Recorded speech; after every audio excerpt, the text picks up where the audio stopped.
ఈ పాట ఎవరు రాశారు ఇంత అద్భుతంగా, ఇంత అర్థవంతంగా, ఆత్మీయంగా, అనుభవపూర్వకంగా అని చెప్పి నేను చూసినప్పుడు వారి వీడియో దాంట్లో ఉంది, పాస్టర్ మాథ్యూస్ గారు అని చెప్పి.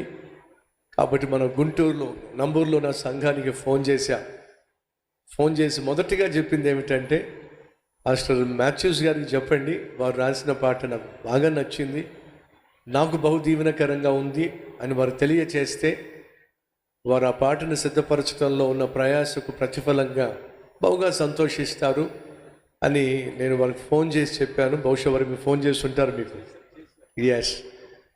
ఆ తర్వాత నాకు అనిపించింది, ఒక సేవకుని యొక్క పాట నన్ను బహుగా ప్రభావితం చేసింది కాబట్టి వారిని కూడా మన ఈ 20వ వార్షికోత్సవానికి పిలిస్తే బాగుంటుంది అని చెప్పి నాకు అనిపించినప్పుడు